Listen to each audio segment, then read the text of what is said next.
Mari.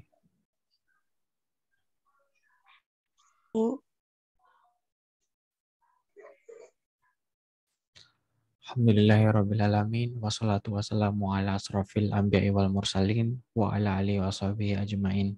Amma ba'du.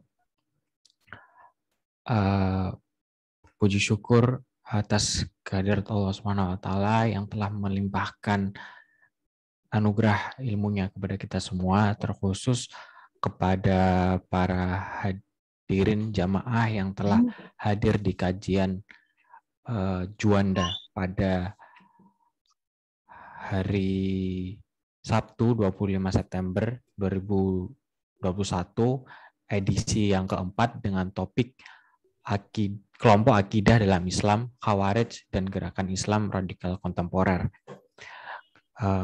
Sebelumnya kami juga ingin menginformasikan kepada para jamaah bagi yang ingin melihat kajian-kajian rekaman sebelumnya bisa menonton di YouTube kami, di YouTube FKMM Stanmu, dan juga bisa memfollow Instagram kami stanmu.id yang linknya sudah kami kirim di kolom komentar. Baik, tanpa menunggu lama-lama, mari langsung kita mulai kajian pada hari ini. Monggo Ustadz Wahyudi, dipersilakan.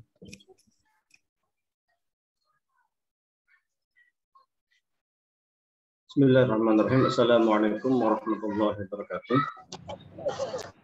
Alhamdulillahirabbil alamin wassalatu wassalamu ala asyrafil anbiya'i wal mursalin sayyidina wa maulana Muhammadin wa ala alihi wa sahbihi ajmain, amma ba'du. Jemaah sekalian yang kami hormati, puji syukur kehadirat Allah Subhanahu wa taala, pada kesempatan kali ini kita masih bisa ngaji bareng, bertatap muka, thalabul ilmi, mudah-mudahan mendapatkan berkah dari Allah Subhanahu wa taala. Salat serta salam semoga tetap tercurahkan kepada junjungan kita Nabi Agung Muhammad Shallallahu Alaihi Wasallam. Tidak terasa terkait dengan kajiannya, kita kali ini sudah masuk yang keempat. Sebenarnya hari ini sejatinya kajian terkait dengan Jawharatul Tauhid yang sudah edisi yang ke-11.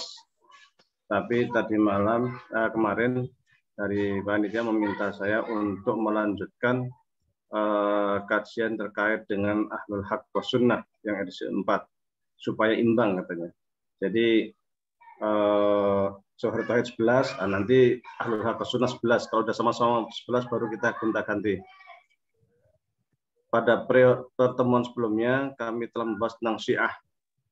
Tentang Syiah ini ternyata rencananya kemarin kan 2, Syiah dan Khawarij.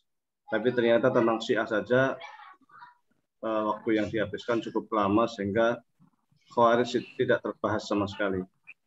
Khawarij ini sesungguhnya gerakan yang cukup kencang, cukup keras, yang implikasinya itu sampai saat ini masih kerasa. Sebelumnya pernah saya sampaikan bahwasanya gerakan-gerakan Islam kontemporer di Timur Tengah dan juga di dunia internasional secara umum itu peninggalan daripada gerakan-gerakan Islam pada masa fitnah kubro, yaitu sejak Utsman bin Affan itu mendapatkan demonstrasi luar biasa dari para pemberontak atau para oposan, terutama yang berasal dari Basrah dan Mesir, yang mengakibatkan terbunuhnya Khalifah Utsman. Kemudian dilanjutkan dengan Khalifah Ali, di mana selama 5 tahun kekhalifahan Ali ini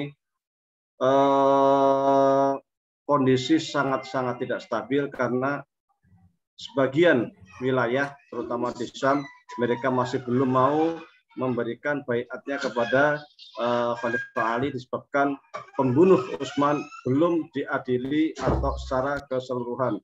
Yang ini juga menimbulkan kisruh, bahkan sampai Sayyidah Aisyah sendiri dengan pasukan Jamalnya melakukan peperangan dengan sahabat Ali, kemudian Muawiyah.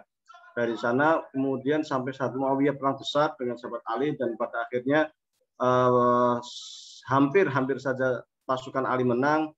Namun kemudian dari sahabat Muawiyah itu mengusulkan supaya diadakan islah atau tahkim atau perundingan damai lah. Nah, dari tahkim inilah kemudian menimbulkan perpecahan dari kelompok Ali bin Abi Thalib sendiri. Mereka yang mendukung tahkim atau perundingan damai dengan kelompok Muawiyah, mereka disebut dengan Syiah, karena bagi kelompok ini perundingan damai itu merupakan jalan terbaik. Mengapa demikian? Karena perundingan damai dapat mencegah pertumpahan darah yang lebih besar antara umat Islam. Kemudian ada kelompok lain yang kecewa dengan perundingan damai ini karena dianggap bahwasannya Muawiyah berserta kelompoknya ini sesungguhnya para pemberontak, para bughat yang jelas posisinya salah. Maka ketika posisinya salah, selama mereka tidak mau tunduk kepada kekhalifahan Imam Ali, maka ya harus diperangi. Nah, karena mereka kecewa dengan perundingan damai ini, maka mereka keluar dari kelompoknya Imam Ali. Mereka inilah yang disebut dengan istilah Syiah. Kemudian di sana ada kelompok lain, yaitu Syiah itu pendukung, artinya sehingga ada Syiatul Ali, maaf yang keluar kelompok tadi namanya Khawarij, Khawarij kan, Buruj, keluar dari Imam Ali, mereka membuat kelompok sendiri. Nah, ada beberapa perbedaan antara kelompok Khawarij dengan yang lain. Di antara hal yang paling krusial adalah terkait dengan ideologi imamah. Apa itu imamah? Imamah ini terkait erat dengan kepemimpinan. Kelompok Syiah itu menganggap bahwasanya kepemimpinan itu hanya hak daripada Imam Ali beserta keturunannya, karena bagi Syiah kepemimpinan itu berdasarkan wasiat dari Kanjeng Nabi Muhammad SAW. Kemudian Syiah itu menganggap bahwasanya kepemimpinan itu bagian dari akidah. Sama halnya dengan Khawarij. Khawarij ini menganggap bahwasanya kepemimpinan itu bagian dari akidah. Bedanya dengan Syiah adalah bahwa kepemimpinan ini bukan berdasarkan wasiat, tetapi pemilihan secara demokratis oleh umat Islam atau ahlul hal wal aqd. Mohon maaf di sini azan, saya stop sebentar.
Baik, kita lanjutkan.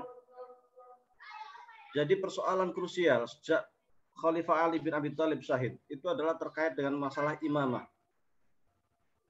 Tadi dikatakan bahwasanya Syiah itu menganggap imamah itu wasiat dan harus dari keturunan Rasulullah SAW, baik itu Imam Ali, kemudian Hasan, Husain dan lain sebagainya.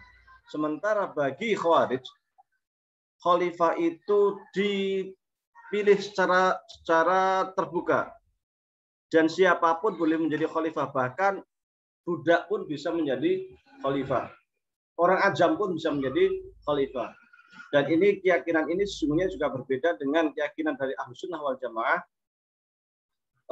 tempo dulu, karena memang ada perbedaan Ahlussunnah wal Jamaah sekarang dengan yang dulu. Ada beberapa pembaruan terkait dengan konsepsi akidah, terutama terkait dengan imamah. Terkait imamah ini Ahlussunnah mengatakan bahwasanya imam itu dari kalangan Quraisy. Al-a'imah minal Quraisy. Perubahan minal Quraisy ini baru berubah pada masa Ibnu Khaldun. Ibnu Khaldun sudah merevisi. Tetapi sebelum Ibnu Khaldun itu hampir muttafaq alaih bahwasanya menurut ahli sunnah wal jamaah para khalifah itu harus dari kalangan Quraisy. Sementara Khawarij itu tidak. Bagi ahli sunnah wal jamaah, imamah ini masuk dalam ranah fikih. Sekali lagi, bagi ahlu sunnah wal jamaah, imamah atau kepemimpinan itu masuk dalam ranah fikih, bukan ranah ilmu kalam atau akidah. Sehingga terkait dengan imamah itu nanti terkait dengan wajib atau sunnah atau mandub atau mustahab dan lain sebagainya, hukum taklifi. Tidak ada kaitannya dengan kafir, fasik, munafik dan lain sebagainya. Tidak ada hubungannya. Hukumnya terkait dengan hukum taklifi, usuli, bukan terkait dengan tauhid, syirik, kafir, muslim dan lain sebagainya. Perbedaan lain dengan Syiah, Syiah itu memang benar bahwasanya Syiah itu memasukkan imamah itu di dalam bab akidah. Namun demikian, bagi menurut Syiah, orang yang tidak percaya dengan Imam 12 tetap mukmin, tetap muslim, hanya mereka bukan dari golongan Syiah. Berbeda dan Khawarij. Khawarij ini agak kencang. Jadi karena dia terkait dengan imamah, maka siapapun yang keluar dari imam yang tidak mengakui imamah, versi mereka itu bisa jadi kafir. Maka mereka terkenal sekali sejak zaman Imam Ali bin Abi Thalib sebuah jargon la hukma illa lillah, bahwasanya hukum itu hanya harus berdasarkan hukum Allah Subhanahu wa taala. Tidak boleh seseorang itu menghukumi selain hukum Allah. Ini akidah yang sangat krusial dan ini nanti akan berkembang pada masa kontemporer terkait dengan apa yang disebut dengan tauhid hukmiyah. Said Qutb, Ayman Zawahiri, Bin Laden dan lain sebagainya. Kemudian selain dengan la hukma illa lillah ini, sesungguhnya jargon ini benar, tetapi debatable atau tafsirannya agak sangat subjektif. Benar kita semua mengakui bahwasanya sebagai manusia itu hanya mengakui hukum Allah saja. Wa man lam yahkum bima anzalallahu fa ulaika humul kafirun. Siapapun yang tidak menghukumi dengan hukum Allah, maka mereka itu kafir. Ayat ini sering menjadi pegangan kuat orang-orang Khawarij. Sehingga mereka itu menganggap imam atau pemimpin atau presiden atau siapapun istilahnya yang memegang tampuk pemerintahan yang mereka itu tidak menerapkan hukum Allah, mereka dianggap kafir. Implikasinya adalah ketika seseorang itu dianggap kafir, maka dia itu halal darahnya. Tidak boleh menikahi mereka. Saudaranya, anaknya tidak bisa mewarisi hartanya. Ketika ia meninggal tidak dapat dikuburkan di pekuburan umat Islam. Jadi implikasi kafir ini kemana-mana. Sehingga sejak zaman Bani Umayyah, Khawarij ini sangat keras sekali. Ketika mereka menganggap bahwa lawan politiknya atau pemerintahan pada masa itu dianggap tidak menerapkan hukum Islam, maka mereka memberontak atau khuruj minal imam.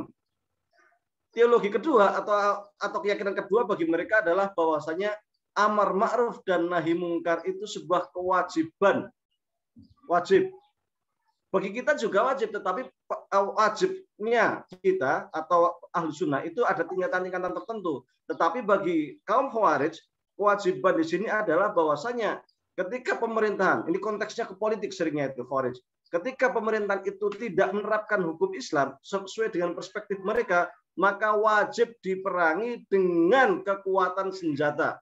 Biyadihi itu dengan tangannya, dengan saif, dengan senjata. Maka sepanjang sejarah Daulah Bani Umayyah, Khawarij itu meskipun jumlahnya tidak banyak, selalu mengadakan perlawanan, pertempuran dengan Bani Umayyah. Dan mereka selain pertempuran dengan Bani Umayyah itu, ada konsep ketiga, Sayyidina Amr Ma'ruf bin Munkar adalah bahwa, yang ketiga, para pelaku dosa besar itu mereka kekal di dalam neraka. Mereka kafir dan kekal di dalam neraka. Artinya ketika seorang muslim kok minum khamr langsung dianggap dia itu bukan muslim, dia kafir. Kalau sudah kafir, boleh dibunuh.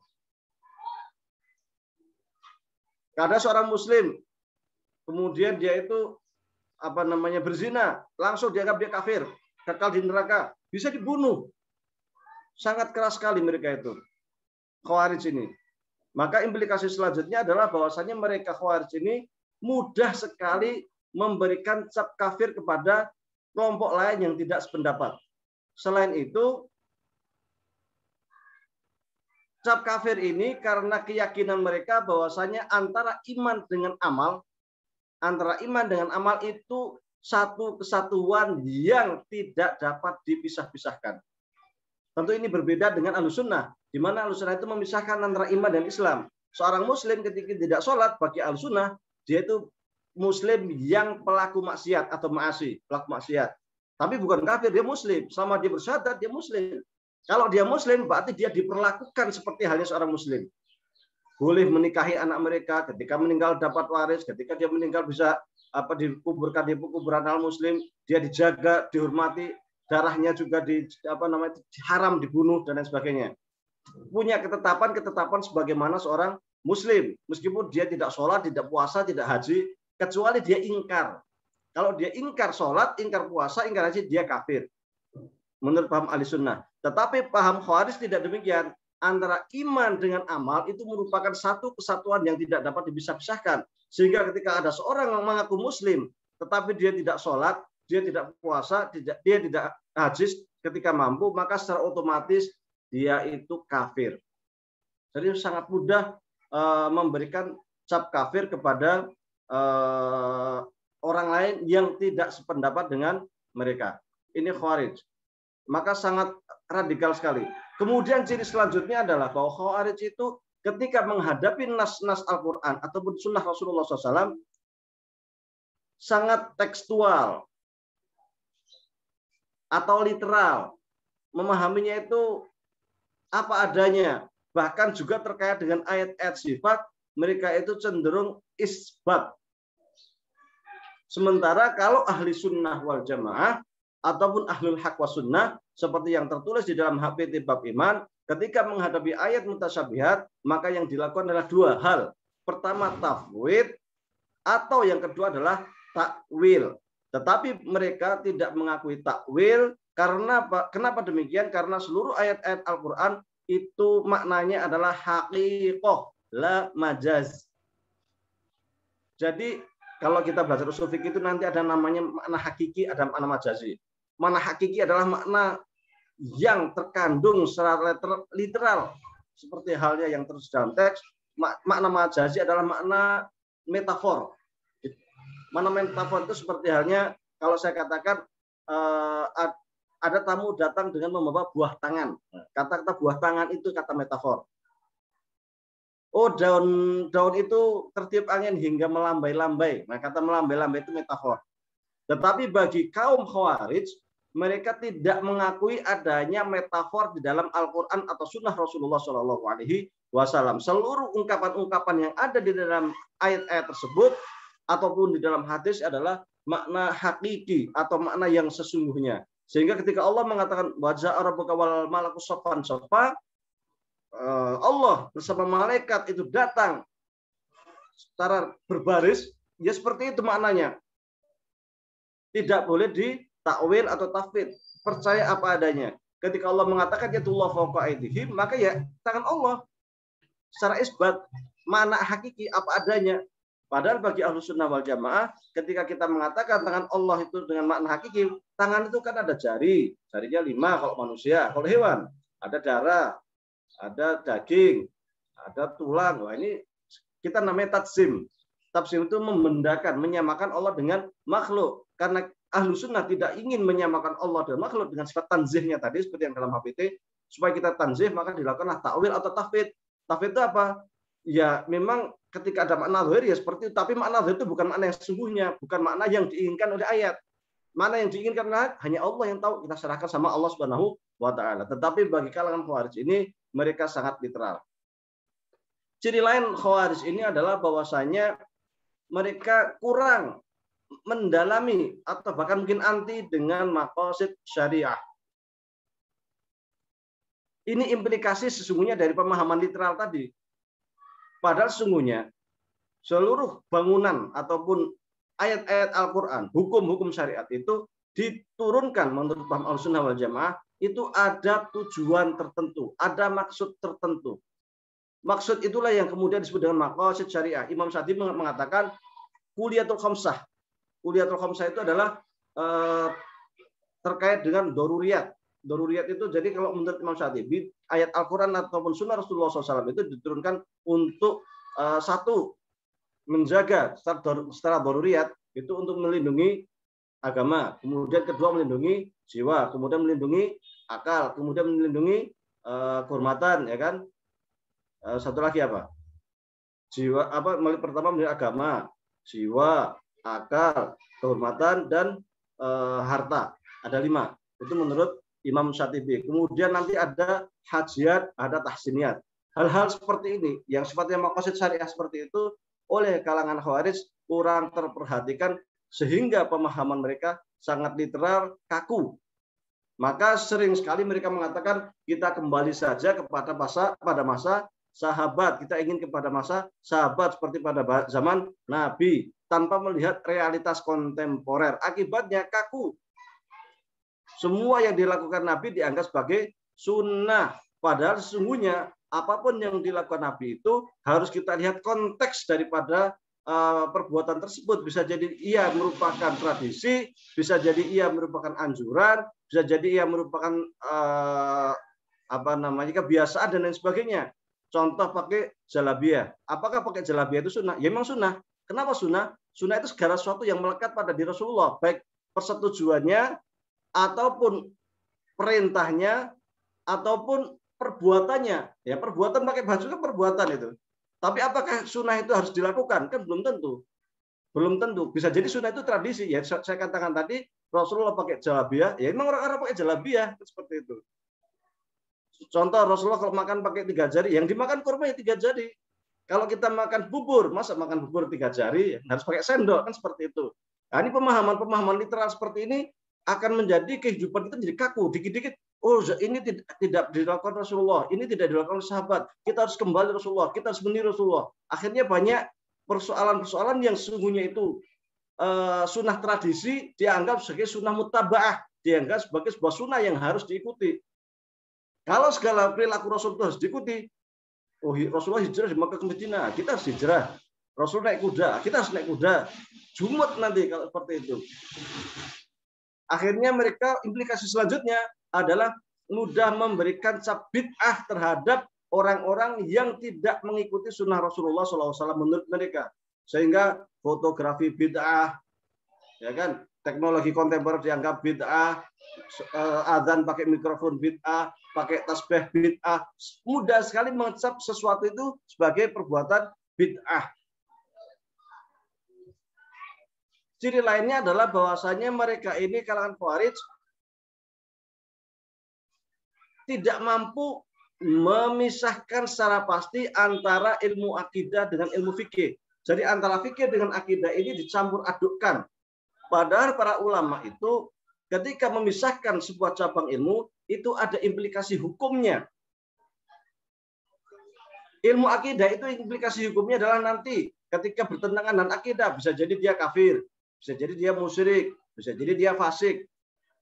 Kalau dia secara fikih, bisa jadi itu sebuah perbuatan itu wajib, bisa jadi itu sunnah, bisa jadi itu makruh, bisa jadi itu haram, ya kan? Bisa jadi itu macam-macam, ada 5, ya kan? Jadi pemisahan-pemisahan itu ada implikasinya. Nah, di kalangan mereka terkadang mencampur adukkan, sehingga semisalnya tabarukan, tawasulan, tahlilan, ini masuk fikih ataukah akidah? Ketika mencampur adukkan persoalan ini, akhirnya mudah memberikan cap akidah, padahal ini bukan persoalan akidah. Semisal tawasulan, ini sungguhnya masuk dalam persoalan fikih. Di Muhammadiyah sendiri sungguhnya masuk fikih, bukan masuk akidah. Maka di HPT bab iman nggak ada soal tawasul, karena memang itu masuk fikih. Beda ketika kita membaca buku-buku karya Muhammad bin Abdul Wahab di dalam usul salasah dan sebagainya, kita akan menumpahkan itu masuk ke dalam bab akidah. Tabarukan, tawasulan itu bagi mereka masuk akidah, tetapi bagi Muhammadiyah itu masuk fikih. Kalau masuk akidah, maka orang yang tawasulan, tabarukan dan sebagainya mereka dicap kafir, dicap musyrik. Kalau mereka musyrik, otomatis tidak boleh disolati. Kalau meninggal dia sudah musyrik, sudah kafir, nggak dapat waris, nggak boleh dinikahi, nggak macam-macam. Implikasinya panjang itu. Dan implikasi paling keras adalah bisa dibunuh. Nah, ini kan persoalan berbahaya sekali.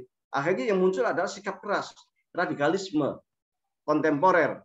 Nah, ini diantaranya adalah ketidakmampuan di dalam membedakan antara persoalan fikih dan persoalan akidah. Sesuatu yang oleh ulama-ulama dulu itu dimasukkan ke dalam urusan fikih, dimasukkan ke akidah, akhirnya mudah membid'ahkan, mensyirikkan orang. Ini menjadi sebuah persoalan yang kadang berkembang di masyarakat gitu. Kita lihat bahwasanya persoalan pertama yang muncul dalam Khawarij tadi itu adalah terkait dengan imamah.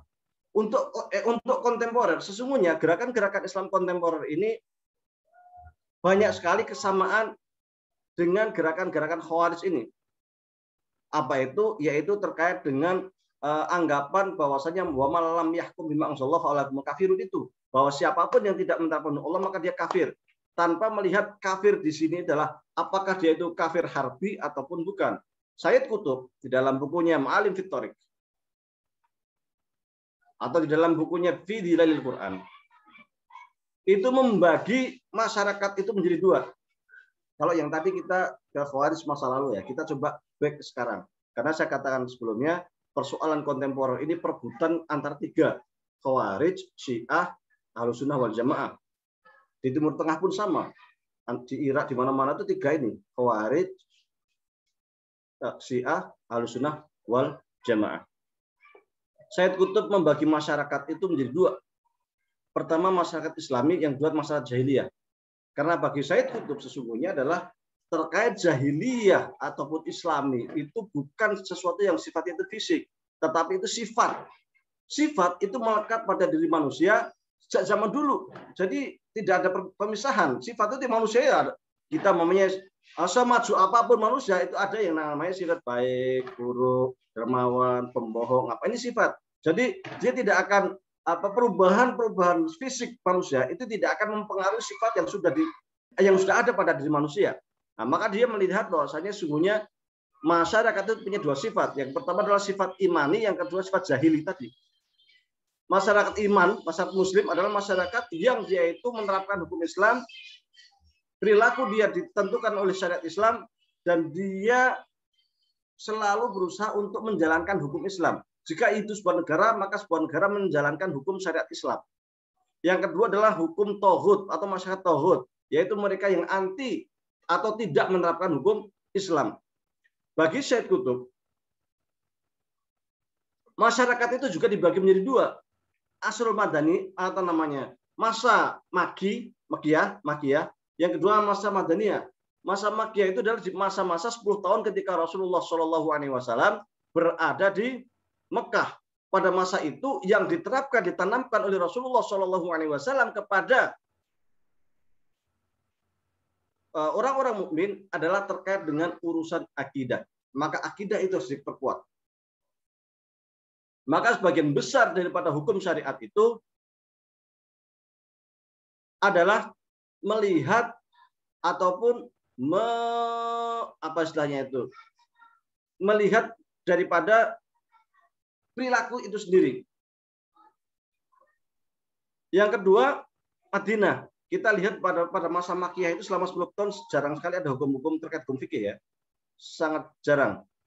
Karena apa? Kayak umpamanya puasa, kemudian hukum hudud, detail-detail zakat dan lain sebagainya itu hukum turun di Madinah. Sementara terkait 10 tahun di Mekah itu maaf 13 tahun. 13 tahun di Mekah itu terkait dengan urusan akidah. Akidah. Karena yang dihadapi adalah orang musyrik. Sehingga ketika akidahnya kuat, insya Allah yang lainnya akan kuat. Sementara ketika Madinah itu sudah diturunkan berbagai macam hukum syariat. Menurut saya untuk masyarakat sekarang itu ya antara dua ini. Antara kafir dan tauhid, antara tauhid mukmin dan tauhid, atau masyarakat Madinah atau Mekah gitu. Menurut dia saat ini sungguhnya kita itu berada di masa jahiliyah.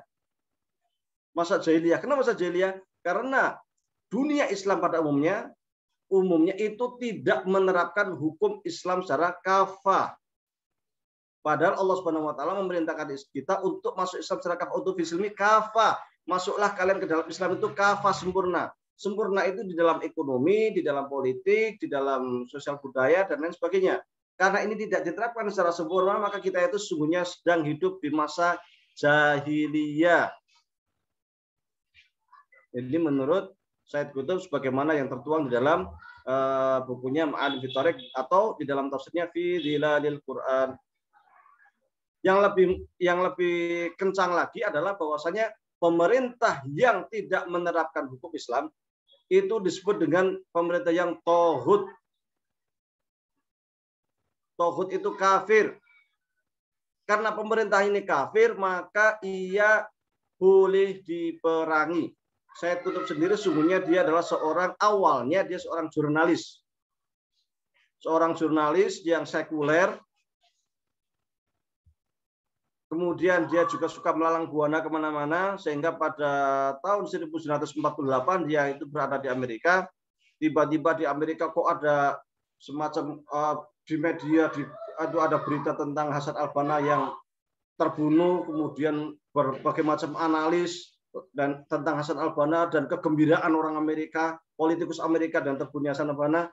Said Qutb ini kaget dan heran, siapa sebenarnya Hasan al-Banna itu, sehingga kemudian dia balik ke Kairo, balik ke Mesir, mulai mengkaji pemikiran-pemikiran Said Qutb dan mulai mengkaji pemikiran Hasan al-Banna, dan dia tertarik dengan pemikiran Hasan al-Banna dan mulai gabung dengan Ikhwan Muslimin. Tetapi pemikirannya Said Qutb memang sangat keras dan dia sering berhadapan dengan pemerintah Mesir, sehingga pada tahun berapa? 1956 kalau nggak salah dia mulai ditangkap. Kemudian pada akhirnya tahun 1960 berapa itu dia dijatuhi hukuman gantung. Memang Sadat memang Jamal Abdel Nasser pada masanya memang sangat keras dengan IM, dengan Ikhwanul Muslimin. Meskipun sesungguhnya Jamal sendiri pada mulanya sangat dekat dengan Ikhwanul Muslimin. Namun ketika dia itu tahun 1954 menjadi presiden Mesir, entah kenapa, entah ada kekecewaan apa, itu kemudian berbelok arah dari yang sebelumnya itu sangat dekat dengan Ikhwan Muslimin, justru mulai menangkapin para tokoh-tokoh Ikhwanul Muslimin. Karena mereka menganggap bahwa tokoh-tokoh IM ini, mereka punya gerakan atau sayap politik dan punya gerakan sayap militer yang sewaktu-waktu dapat melakukan pemberontakan pada pemerintah Mesir. Intinya bahwasanya di dalam Alim fi Thariq ini Said Qutb mengatakan pemerintah itu tauhid, sehingga banyak sekali perlawanan-perlawanan yang berusaha untuk menjatuhkan Jamal Abdel Nasser. Dia banyak pengikutnya dia, si Said Qutb ini juga. Nah, dari Said Qutb inilah, Ma'alim fi Thariq inilah kemudian dibaca oleh tokoh-tokoh gerakan Islam lain. Sehingga mereka itu membentuk sebuah gerakan tahun 70-an yang disebut dengan gerakan Jamaah Islamiyah. Jamaah Islamiyah ini tahun 70-an sesungguhnya mereka juga mendapat angin dari Presiden Mesir waktu itu Sadat.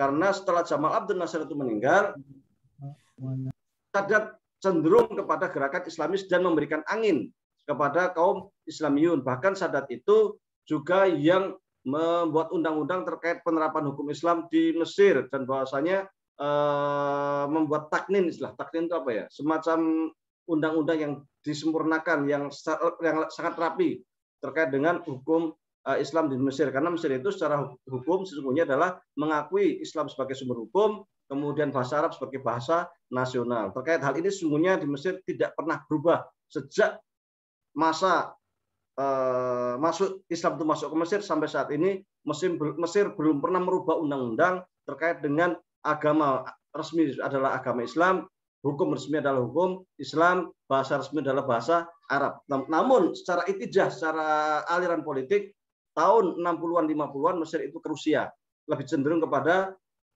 komunis, sehingga mereka sangat keras atau kencang terhadap pemikiran-pemikiran Islam di masanya, termasuk dengan gerakan Ikhwan Muslimin. Namun Sadat ketika ingin menghadapi Israel itu menyadari bahwasanya perang melawan Israel itu mau tidak mau harus melibatkan semua kelompok, termasuk diantaranya adalah gerakan Islam politik, karena kekuatan jihad ini sangat besar untuk melawan Israel. Sehingga tahun 1973 ketika terjadi perang Arab Israel dapat dimenangkan oleh Mesir. Namun tahun 1979 Sadat mengunjungi Israel dan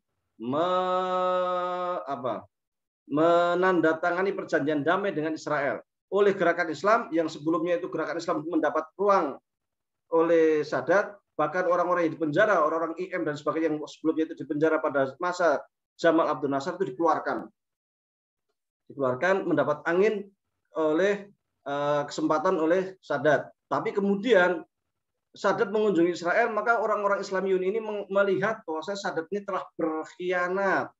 Kenapa berkhianat? Karena Israel itu sudah jelas sebuah negara yang melakukan menggosok menguasai tanah Palestina. Bukan hanya tanah Palestina, tetapi juga dataran tinggi Golan dan sebelumnya itu Mesir bagian Sinai. Tetapi perjanjian damai itu adalah di antara kesepakatannya seluruh tentara Israel harus mundur dari wilayah Sinai dan mengembalikan Sinai ke Mesir. Kemudian dataran tinggi Golan sejatinya semestinya juga dikembalikan ke Suriah. Orang-orang para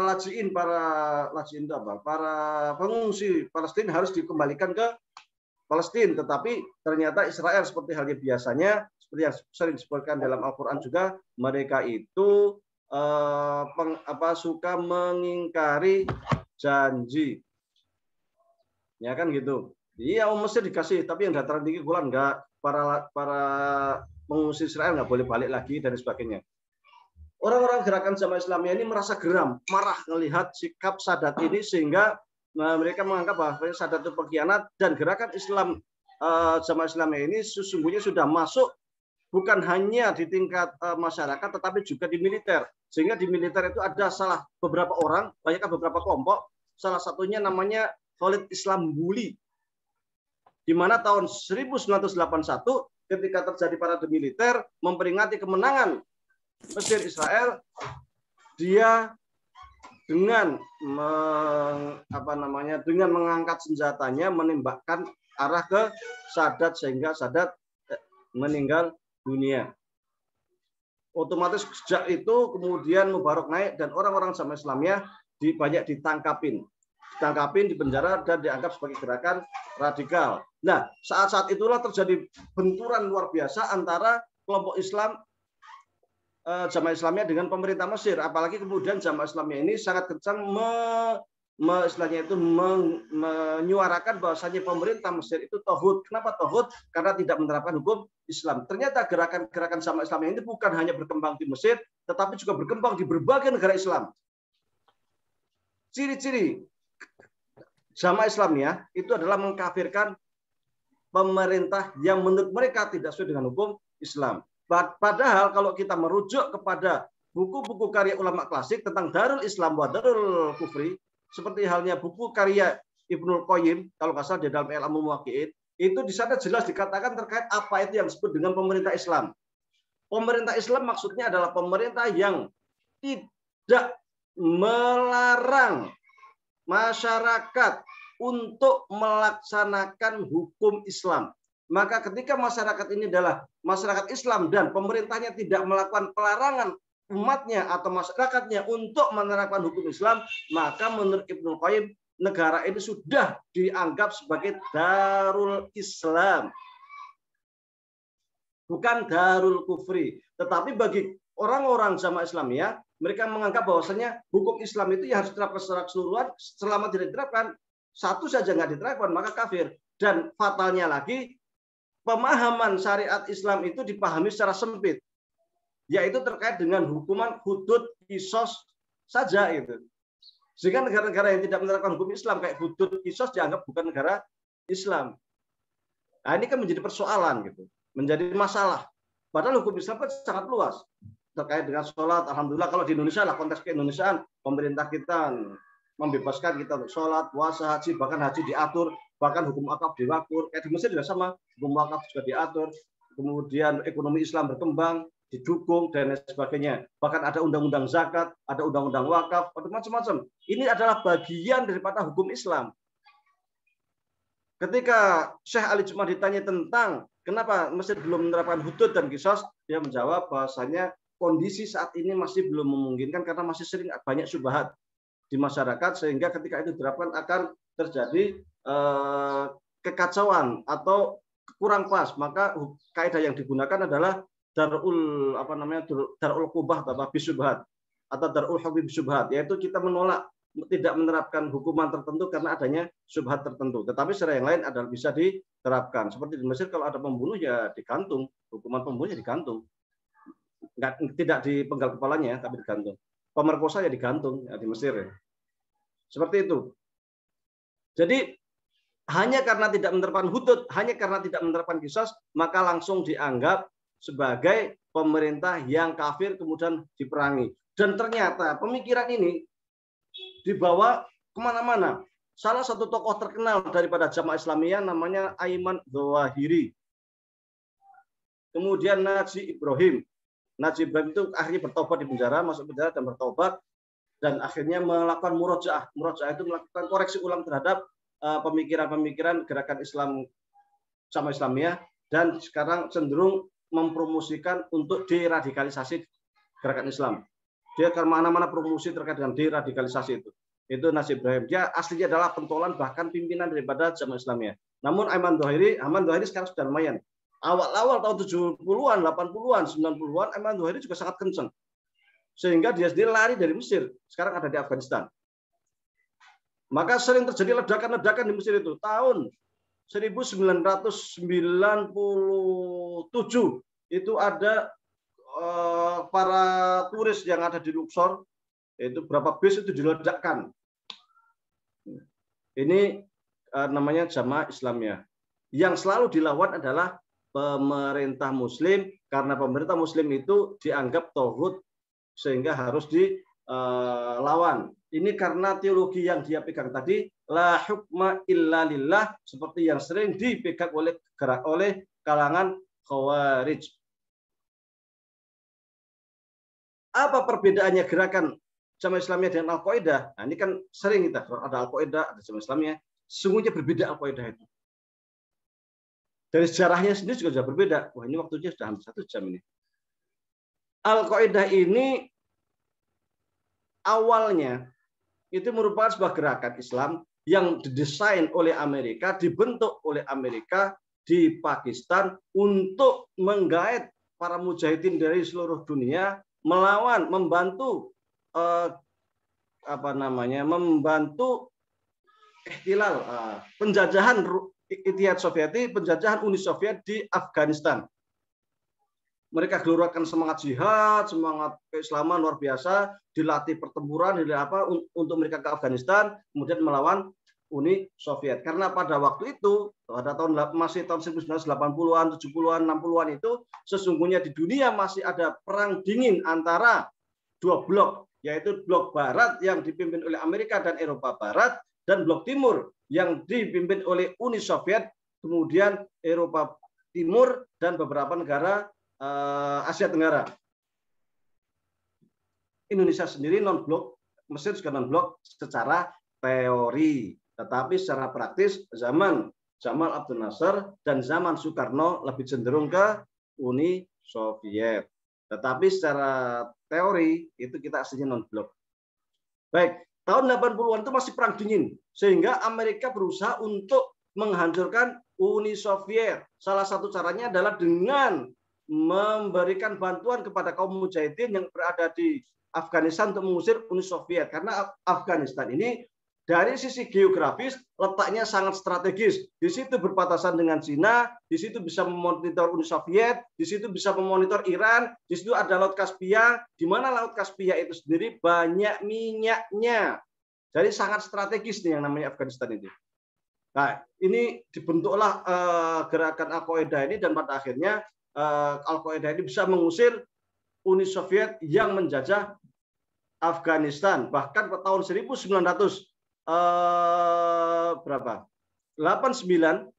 akhirnya Uni Soviet runtuh. Tetapi kemudian Al-Qaeda bubar, ya kan, bubar karena misinya sudah selesai. Tapi kemudian entah mengapa gerak Al-Qaeda ini semacam oleh Amerika dianggap sebagai musuh karena dia mengetahui rahasia Amerika dan lain sebagainya. Sehingga Bin Laden pada waktu itu yang menjadi pemimpin Al-Qaeda mulai menghidupkan kembali Al-Qaeda dan melakukan perlawanan-perlawanan terhadap Amerika, apalagi kemudian Al-Qaeda melihat bahwasanya Amerika itu ternyata sangat dolim terhadap umat Islam, terutama ketika mereka melihat di Irak. Waktu itu kan tahun 90-an terjadi perang antara Amerika dengan Irak. Yang kemudian Irak diembargo. Ketika diembargo itu jutaan orang meninggal, anak-anak, perempuan, orang tua banyak meninggal. Di Palestina dijajah Israel yang selalu didukung oleh Amerika dan sebagainya. Maka Al-Qaeda ini yang dituju, yang ditarget selalu Amerika. Ini bedanya Al-Qaeda dengan Jamaah Islamiyah. Doktrinnya Al-Qaeda adalah ketika pimpinan Al-Qaeda ini ditangkap oleh pemimpin Islam, negara Islam tidak boleh melakukan perlawanan. Kalau ditangkap udah menyerah aja. Karena pemerintah Islam bukan target. Target mereka adalah Amerika. Maka yang kita lihat di Yaman pada waktu itu tahun 1990-an berapa saya nggak lupa, kapal perang Amerika dibom oleh siapa? Al-Qaeda. Amerika langsung. Kemudian di Nairobi dan Darussalam, kedutaan besar Amerika dibom. Jadi target langsung Amerika. Jadi musuh utama Al-Qaeda itu adalah Amerika. Maka jangan heran ketika Amerika itu sangat gerah dengan Al-Qaeda, di mana-mana diburu. Sehingga cari alasan untuk bisa menghabisi Al-Qaeda ini. Kemudian Bin Laden ini lari kemana-mana dia orangnya kan untuk mengendalikan Al-Qaeda itu dia kan sistemnya itu sel jaringan. Dengan sel itu dia dimanapun bisa mengendalikan ini si Bin Laden. Dia waktu itu ada Sudan diminta untuk menyerahkan Bin Laden, nggak mau, akhirnya sudah diembargo. Dia larilah ke Afghanistan si Bin Laden. Di Afghanistan waktu itu tahun Taliban itu menguasai Afghanistan tahun berapa? 1996. Karena Taliban itu dibentuk di Pakistan tahun 1994. Dari Pakistan kemudian mereka mulai masuk ke Afghanistan dipimpin oleh Mullah Omar. Dalam jangka 2 tahun sudah menguasai 98% wilayah Afghanistan. Tahun 1998 sudah menguasai pun Afghanistan. Di saat itulah kemudian Bin Laden ke Afghanistan dan kemudian mulai melakukan serangan-serangan atau perintah terhadap gerak jamaahnya untuk menyerang Amerika melalui saluran dia di Afghanistan. Dia di gua-gua di mana nggak tahu lah sembunyi-sembunyi itu si Bin Laden itu. Dan corong yang sering dijadikan sebagai media untuk memviralkan kalau zaman sekarang ya. Waktu itu belum model medsos kayak sekarang ya, belum ada WhatsApp, belum ada Facebook. Untuk memviralkan itulah dengan buat videonya dikirim ke saluran TV Al Jazeera. Maka Amerika juga sangat gerah dengan Al Jazeera pada waktu itu karena menjadi saluran untuk memviralkan pernyataan-pernyataan dari Bin Laden, Osama bin Laden Al-Qaeda. Kemudian terjadilah pemboman di Amerika itu, pesawat yang menabrak 2 menara kembar, ya kan? Akhirnya menara kembar Amerika jatuh, kemudian Pentagon juga diserang, ya kan? Dengan pesawat pesawat sipil yang menewaskan kisaran 2.700 orang. Saat itulah Amerika punya hujah, kita harus serang Afghanistan. Kenapa? Karena yang menjadi otak penghancuran menara kembar Amerika dan serangan Pentagon adalah Al-Qaeda, bin Laden, Osama bin Laden. Maka mulai pasukan Amerika diterjunkan ke Afghanistan, menyerang Afghanistan dan sebagainya, hingga akhirnya Taliban kalah, Mullah Omar ditangkap dan sebagainya. Kemudian bin Laden masih sembunyi, masih bergerilya kemana-mana, hingga kemudian akhirnya Amerika membentuk negara boneka di Afghanistan. Si bin Laden lari ke Pakistan. Di Pakistan itulah kemudian dia ditangkap oleh tentara Amerika, ditembak. Ini kemudian Ayman, ketika bin Laden meninggal, Ayman Zawahiri menjadi pemimpin Al-Qaeda, tetapi Ayman Zawahiri sekarang sudah tidak segarang dulu dan dia tidak mampu mengendalikan Al-Qaeda. Jamaah Islamiyah pun sekarang sudah terpecah-pecah, nggak karu-karuan. Sejak Ayman Zawahiri ke Afghanistan, Jamaah Islamiyah yang sangat garang itu juga sudah mulai terpecah. Sesungguhnya ada gerakan lain, saya percepat karena sudah 1 jam. Selain Jamaah Islamiyah di Mesir dan di beberapa negara Islam, ada namanya gerakan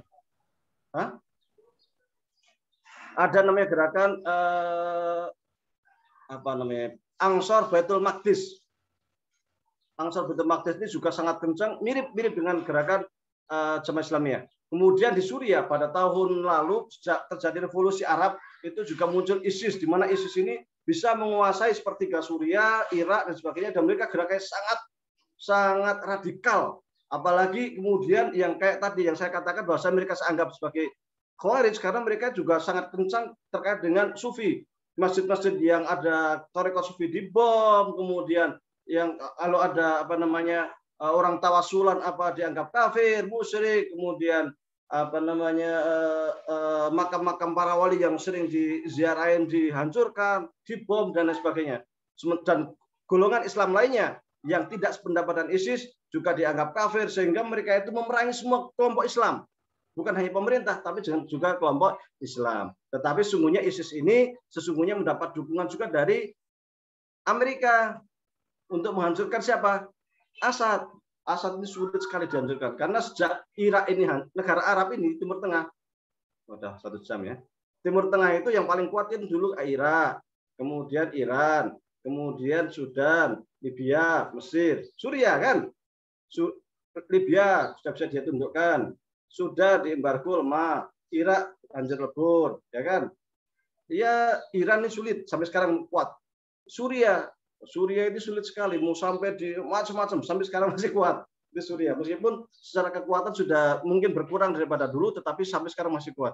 Di antara caranya adalah dengan ISIS ini. Maka ISIS ini sebenarnya senjata. Kadang Amerika kadang seakan-akan menghancurkan ISIS, tapi sesungguhnya ISIS itu ya buatan mereka juga itu. Selain juga dari dalam mereka itu punya ideologi yang kuat untuk untuk menganggap kafir kelompok lain, menganggap pemerintah kafir karena tidak menerapkan syariat Islam dan sebagainya. Jadi ada 2 faktor internal ideologis mereka dan faktor daripada dukungan luar dari Amerika untuk menghancurkan Assad. Karena Assad ini termasuk pemimpin Suriah atau Timur Tengah yang sangat ngeyel, berani melawan Amerika. Di Timur Tengah, kalau berani melawan Amerika, habisin. Berani Amerika, habisin. Maka jangan heran kalau kemudian Muammar Gaddafi dihabisin, Saddam Hussein dihabisin. Saddam Hussein itu ditangkap, yang diadili dihukum mati, dan itu sebenarnya penghinaan kepada umat Islam karena digantungnya itu pas hari raya Idul Adha. Jadi di dunia Islam itu kita berkorban kambing, nyembelih sapi. Di Irak mereka mengatakan kita berkorban siapa? Saddam Hussein. Ya, ini penghinaan sebenarnya kepada umat Islam, miris sebenarnya. Dan malangnya yang diantara yang mendukung hancurnya Irak itu, yang Irak itu sebenarnya kan Sunni cuma sedikit, 40%, 60% kan Syiah dan beberapa kelompok-kelompok lain. Zaman Saddam berkuasa itu karena sokongan daripada Sunni. Tapi sayangnya kalau Sunni ini tidak menyokong, habis kuasai Syiah. Kalau Syiah itu kuasa di Irak, akan berkuasa di berbagai wilayah Timur Tengah. Dan benar, ketika Saddam ini dihancurkan, dan yang menghancurkan Saddam kan Amerika bersama siapa? Kuwait, tentara sekutu kan Saudi, yang mendukung kan gitu. Akhirnya ketika si Saddam hancur, sekarang yang kuasai Irak siapa? Syiah. Ketika Syiah di Irak kuat, akhirnya Saudi Timur Syiahnya memberontak. Akhirnya di Yaman Syiahnya memberontak. Akhirnya di mana-mana Syiah memberontak. Nah, ini senjata makan tuan gitu loh. Senjata makan tuan. Ini jadi di tengah itu perebutan antara Sunni Syiah, Khawarij itu sejak zaman dulu sampai sekarang ya 3 ini aja. Nah, maka kita di Indonesia jangan sampailah ada gara-gara perbedaan-perbedaan yang seperti ini yang di Timur Tengah kemudian kita ekspor ke Indonesia, jangan sampai. Jangan mengekspor ideologi. Kita punya Muhammadiyah yang sangat toleran, punya NU yang sangat bagus, punya Persis yang baik. Udah cukuplah gerakan-gerakan kultural yang muncul dari Indonesia ini, yang terkenal dengan tasamuh, yang terkenal dengan sifat toleran, yang terkenal dengan sifatnya itu membangun, yang tidak mudah mengkafirkan. Gerakan-gerakan Islam yang di Timur Tengah semacam Khawarij, Syiah itu jangan diekspor ke Indonesia. Cukup yang terjadi di Timur Tengah, terjadi di Timur Tengah saja. Jangan sampai ada di Indonesia. Kita maka sebagai orang Muhammadiyah, kita hidupkan Muhammadiyah. Yang NU silahkan hidupkan NU. Yang Persis silahkan hidupkan Persis. Itu adalah organisasi yang murni tumbuh dari bangsa kita sesuai dengan kultur orang Indonesia yang toleran. Maka kita bangga dengan keindonesiaan kita. Baik, karena sudah 1 jam, mohon maaf terlalu panjang, karena memang sengaja mau kita selesaikan ya. Kurang lebih mohon maaf. Wabillahi taufiq. Assalamualaikum warahmatullahi wabarakatuh. Waalaikumsalam warahmatullahi wabarakatuh. Barakallahu Ustadz atas penjelasannya, yang mana selama ini Islam kafah sering dipahami sebagai menegakkan syariat secara menyeluruh, tapi disempitkan hanya berhukum Islam secara totalitas sehingga identik dengan mendirikan negara Islam. Padahal seharusnya dalam peradaban itu harus ada Islam yang moderat, yang mana harus ada seimbang antara kehidupan akhirat juga kehidupan di dunia, seperti itu. Baik, untuk para jamaah, bagi yang ingin bertanya, silakan untuk raise hand terlebih dahulu, kemudian unmute suaranya. Pada sesi pertama ini dibatasi untuk 3 penanya, kemudian akan dibuka lagi untuk sesi 2 penanya sesuai dengan waktu yang telah ditentukan. Kepada penanya yang pertama, silakan untuk Bapak Haji Nunun Anugrah Perdana. Dipersilakan Bapak. Terima kasih. Ustaz, Assalamualaikum warahmatullahi wabarakatuh. Waalaikumsalam warahmatullahi wabarakatuh. Halo. Nah, Ustaz mau nanya, kalau HTI dengan LDII, Islam Jamaah, itu termasuk Khawarij bukan, Ustaz? Terima kasih. Baik.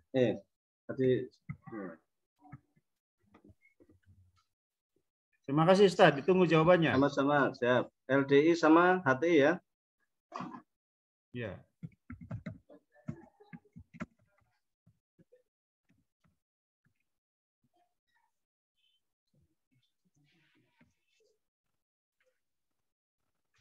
Langsung dijawab atau mau nunggu pertanyaan kedua nih? Langsung dijawab aja Ustadz. Oke, siap. Sambil menunggu pertanyaan selanjutnya.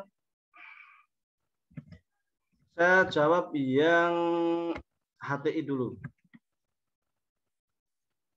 HTI ini kan sesungguhnya disebut tahrir ya. Ini munculnya di Yordan kalau nggak salah ini.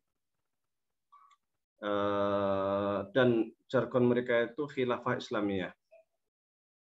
Khilafah Islamiyah ini kelompoknya ini banyak di cabangnya di mana-mana, termasuk di Palestina juga ada. Saya pernah ke Palestina tahun 2011, 2012 itu pas keluar dari Masjid Aqsa itu langsung demonstrasi besar dari HTI, kaget juga waktu itu saya untuk menegakkan khilafah Islamiyah.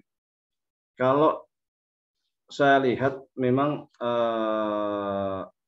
golongan ini golongan politik ya. Jadi apapun itu politik gitu, dan cenderung semacam ada euforia atau ingin mengembalikan khilafah Islamiyah, seakan-akan bahwasanya dunia ini selesai dengan khilafah gitu. Meskipun kalau kita tinjau secara politik, secara pemikiran politik kayak yang ditusuk di Hasan Huri dan lain sebagainya, itu persoalan khilafah ini sesungguhnya tidak sederhana. Tapi kalau apakah dia Khawarij atau tidak, dari berbagai gerakannya mereka cenderung bukan daripada Khawarij, karena kalau Khawarij itu cenderung lebih radikal, lebih kencang terhadap gerakan lain, dan mereka memang menyuarakan khilafah benar, bahkan memang target utama mereka itu adalah kepemimpinan khilafah Islamiyah benar, tetapi secara fikih, secara lain-lain mereka cenderung lebih lentur dan tidak mudah mengkafirkan kelompok lain, beda dengan kayak Jamaah Islamiyah dan sebagainya. Beda dengan Khawarij sendiri yang memang la hukma illa lillah tadi, dan pemerintah yang tidak menerapkan hukum Islam dan tauhid. Ya, HTI sendiri sebenarnya juga banyak juga yang keras juga sih. Tidak semua HTI lembut juga, karena kalau kita lihat ceramah-ceramah HTI juga sering menganggap pemerintah itu tauhid, dan kadang agak ketir-ketir juga ketika mereka itu, karena tauhid itu nggak sembarangan, ya nggak sederhana ya. Ketika kita menghukumi tauhid itu, ini ungkapan yang sangat berat. Ya, hanya meskipun mereka sampai seperti itu, jarang ada perlawanan bersenjata, pemberontakan dan sebagainya itu yang dimotori oleh HTI. Justru yang sering memotorinya adalah gerakan lain seperti Jamaah Islamiyah, Ansarul Baitul Maqdis dan sebagainya.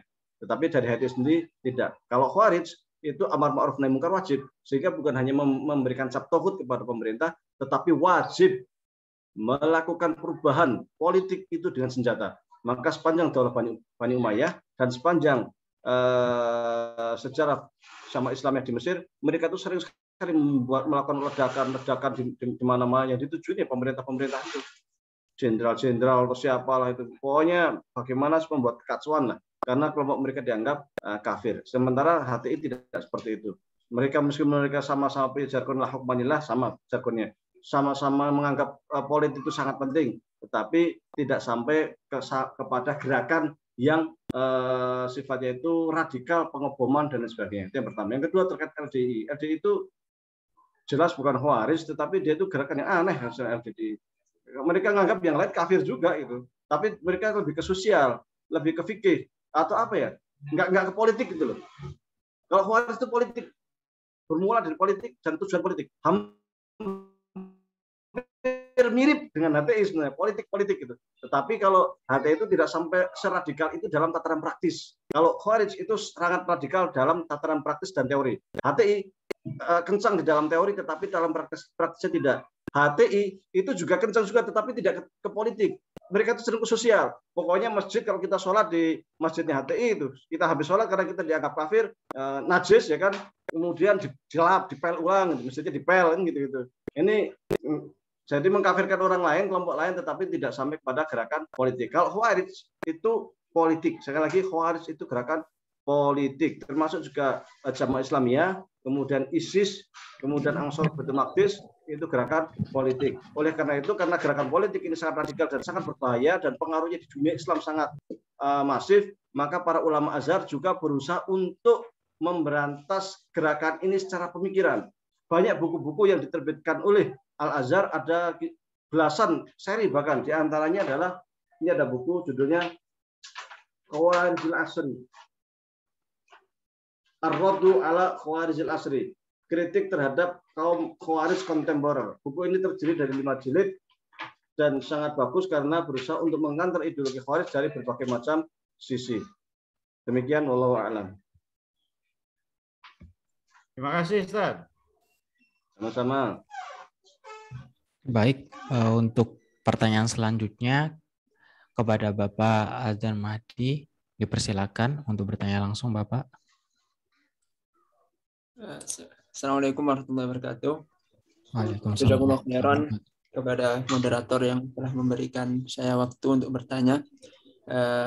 Saya ingin bertanya Ustaz Wahyudi yang berkaitan dengan, mungkin agak keluar dari teks ini ya Ustaz, pembahasan ini. Kalau saya di kampung itu, di kampung saya itu kan ya lingkungan saya Muhammadiyah, cuman orangnya macam-macam, ada yang Muhammadiyah secara pemikirannya Asy'ari, ada juga Muhammadiyah secara pemikirannya Salafi. Nah, sekarang saya kan masih dalam tahap thalabul ilmi, belajar. Nah, nanti setelah lulus kan pasti diminta untuk ngisi kajian dan sebagainya. Nah, kalau secara pribadi saya memang seorang Muhammadiyah yang pemikirannya memang Asy'ari, Ustaz. Lah, bagaimana kita di masyarakat nanti menjelaskan tentang akidah, sedangkan yang mendengarkan itu dari berbagai macam pemikiran, ada yang Salafi, ada yang Asy'ari, walaupun mereka semua Muhammadiyah. Bagaimana kita cara menyampaikan yang benar tanpa menyinggung pihak lain, Ustaz? Terima kasih, Ustaz. Yang pertama, di dalam akidah itu ada yang disebut dengan usulul akidah. prinsip-prinsip dasar akidah, dan ini tidak boleh berbeda antar kelompok Islam. Ketika ini berbeda, secara otomatis yang berbeda itu kafir. Contoh, Allah itu Esa. Kalau ada yang mengatakan Allah itu 2, 3, 4, kafir. Surga dan neraka itu ada. Kalau ada yang ingkar surga neraka, kafir. Hari kiamat itu ada. Kalau ada yang ingkar hari kiamat, kafir. Qadar itu jelas. Kalau ada yang ingkar, kafir. Jadi ada namanya usulul akidah. Usul akidah ini bisa Anda jelaskan secara kontekstual sesuai dengan kebutuhan masyarakat dengan tidak membahas terkait persoalan furu'iyah. Karena dalam akidah juga ada hal-hal yang terkait furu'.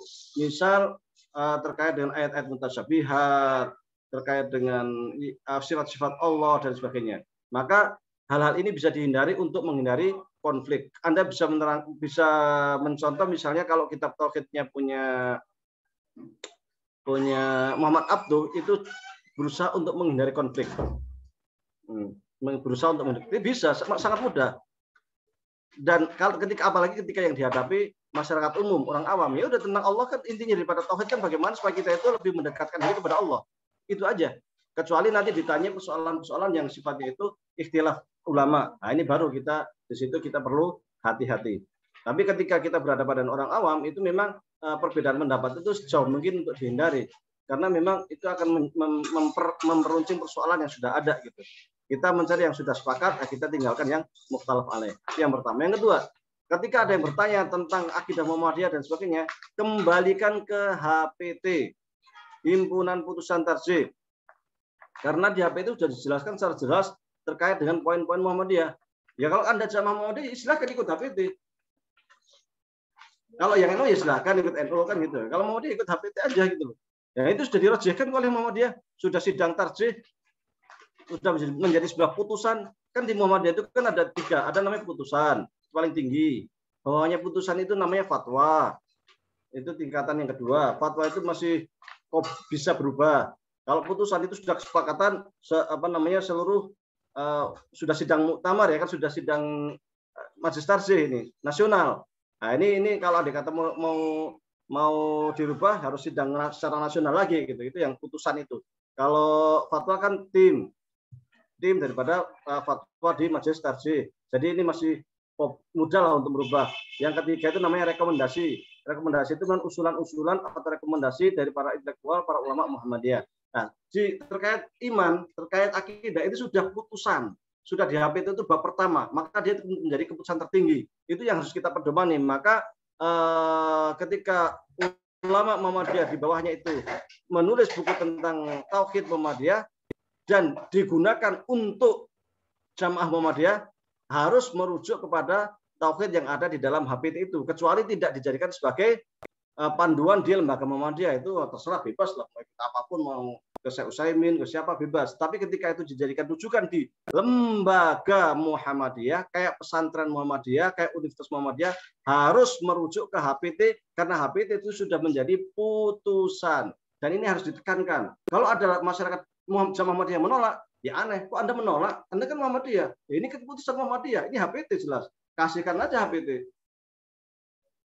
Itu. Nah ini karena memang apa ya? Kadang juga saya tuh sering sekali diskusi-diskusi bagi mereka yang Salafi tapi di Muhammadiyah menolak HPT. Saya heran, Anda itu mengaku Muhammadiyah, tetapi kok Anda nggak mau ke HPT itu kenapa gitu? Aneh gitu. Kalau nggak mau ke HPT silahkan aja ikut yang lain kan gitu. Anehnya lagi itu kadang begini.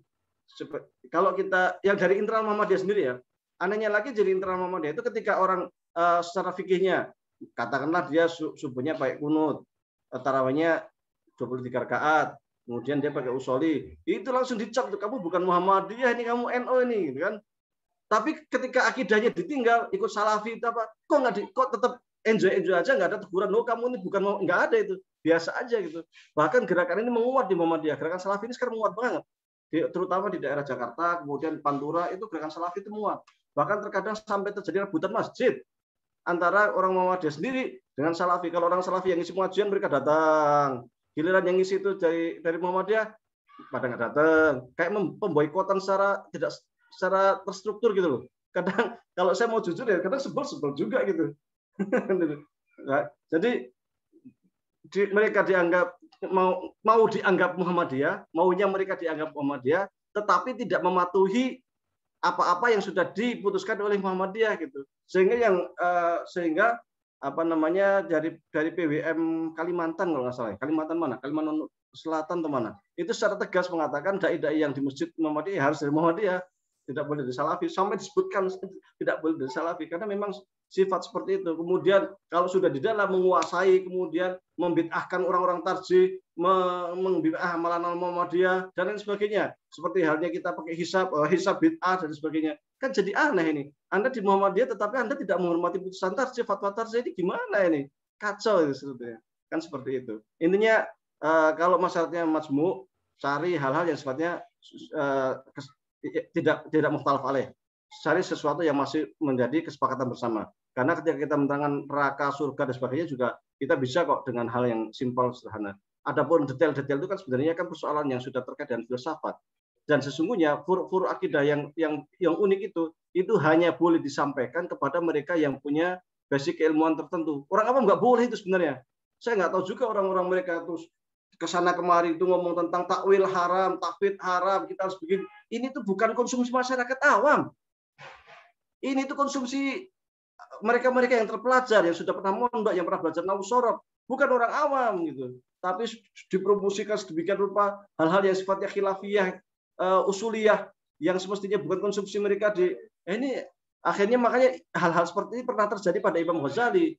Makanya Ghazali sampai menulis buku terkait hal ini, dia mengatakan apa judulnya bukunya itu kecil. Lujamul Awam fi ilmil kalam kalau salah. Di situ sampai mengatakan ilmu kalam itu tidak layak, tidak boleh diajarkan di kalangan orang awam. Karena ini konsumsi kelas yang lebih tinggi. Mereka yang sudah nyantri, kaum santri lah. Adapun orang awam cukup kasih ya Aqidatul Awam yang sederhana, Jawharut Tauhid yang sederhana, yang di situ jauh daripada perbedaan pendapat dari kalangan para ulama. Wallahu a'lam. Syukran Ustaz, jazakumullah khairan. Waalaikumsalam. Bagi para jamaah yang ingin bertanya, dipersilakan untuk raise hand atau bisa langsung meng-unmute suaranya. Dipersilakan. Mungkin sambil menunggu Ustadz ya, ini ada pertanyaan titipan. Mohon penjelasannya Ustadz mengenai surat Al-Baqarah ayat 208 yang artinya, hai orang-orang yang beriman, masuklah kamu ke dalam Islam secara keseluruhan, dan janganlah kamu turuti langkah-langkah syaitan, sesungguhnya syaitan itu musuh yang nyata bagimu. Nah, Ustadz, maksud dari masuknya Islam secara keseluruhan itu bagaimana Ustadz? Terima kasih Ustadz. Ya. Tadi sudah saya sampaikan itu, udkhulu fis silmi kafah. Masuklah ke dalam Islam secara keseluruhan. Artinya ketika kita masuk Islam, ya jangan setengah-setengah. Kan kalau di Solo itu dia Muslim, iya, tapi masih main sajen, masih percaya dukun. Nah ini Muslim apa ini kan? Padahal sudah jelas itu yang namanya man atakahinan orofan itu pokok kafar belajar di Muhammad itu jelas itu hadisnya. Siapa yang tanya yang datang ke tukang dukun maka dia telah kafir, ingkar dengan apa yang dibawa oleh Nabi Muhammad. Tapi dia Muslim, tapi masih pakai primbon, masih pakai hitung-hitungan, apalagi masih nyantet saudaranya, kan? Masih, itu ini nggak untuk official mikafah ini. Jadi ini akidahnya itu jelas, ya, akidah Islam, syariatnya jelas, syariat Islam. Ini maksudnya di sini. Adapun ketika penerapan hukum Islam di pemerintah, itu memang ada hukum-hukum Islam yang tidak dapat diterapkan kecuali di pemerintah. Contoh terkait dengan kafir mengkafirkan seseorang, itu sesungguhnya mestinya yang berhak mengkafirkan itu sesungguhnya adalah peradilan. Maka ketika ada di KTP ada jenis agama .2 Islam, itu penting. Jangan kemudian identitas agama itu dikosongkan. Itu nggak boleh menurut saya, karena itu akan berbahaya mengaburkan identitas. Kita mesti bangga dengan identitas keislaman kita itu. Nah, ada beberapa hal yang terkait dengan hukum Islam yang tidak dapat diterapkan kecuali dengan pemerintahan. Misalnya adalah terkait dengan jinayat, fikih jinayat, hudud, kisos itu hanya pemerintah yang dapat menjalankan. Adapun yang lain itu bisa dijalankan oleh masyarakat. Tapi di Indonesia sendiri sudah banyak sekali hukum-hukum positif itu yang diambil dari hukum Islam. Contoh terkait dengan munakahat, itu semuanya dengan menggunakan hukum Islam. Kemudian wakaf itu sudah masuk, ya kan? Zakat sudah masuk. Ekonomi Islam, bahkan ekonomi Islam itu untuk ketika terjadi perselisihan baik di perbankan atau di apa yang terkait dengan ekonomi Islam, sidangnya bukan di sidang umum, tapi di BA, pengadilan agama, sudah bukan di PN lagi. Nah, dan orang-orang di BA sendiri punya semangat tinggi untuk kemudian lebih banyak memasukkan hukum-hukum Islam sebagai hukum positif di Indonesia. Kenapa demikian? Karena ketika mereka itu pergi ke Timur Tengah untuk mengadakan studi banding terkait dengan hukum Islam, sangat welcome sekali orang Timur Tengah, tidak pernah bertanya, kamu siapa? Kamu kesini mau, kalau saya memberikan sesuatu, kamu ngasih apa? Tidak semacam barter. Jadi langsung welcome, ahlan, silahkan, mau apa dikasih, apalagi kalian negara Islam, kita dukung. Beda ketika mereka itu ke Barat, ke Amerika, seakan-akan kita itu mengemis, kemudian mereka tanya, saya beri ini, kalian akan memberi apa? Jadi barter gitu. Nah, akhirnya muncul semacam kekecewaan juga lah. Maka dari sini hukum-hukum positif di Indonesia, alhamdulillah lah sudah banyak sekali, dan mudah-mudahan semakin banyak hukum Islam yang berubah menjadi hukum positif di Indonesia. Yang terakhir kemarin yang belum lama kan juga terkait dengan wakaf uang, gerakan wakaf uang dan sebagainya kan. Mudah-mudahan nanti lebih banyak lagi. Wallahu a'lam. Jadi intinya itu, udhul fil kafah. Adapun udhul fil kafah kemudian terkait dengan pemerintah yang tidak menerapkan syariat Islam kok tokoh itu tidak. Kita ikut pendapat Ibnu Qayyim yang bahwasanya dianggap kafir sebuah pemerintahan itu, toghut sebuah pemerintahan itu jika dia itu melarang penerapan syariat Islam di suatu negara. Artinya pemerintahnya melarang orang sholat itu nggak boleh, puasa aja nggak boleh, apa minum khamr digalakkan, nikah secara hukum syariat nggak boleh. Nah, ini jelas kafir. Pemerintah seperti ini pemerintah kafir, toghut, dan itu bisa diperangi.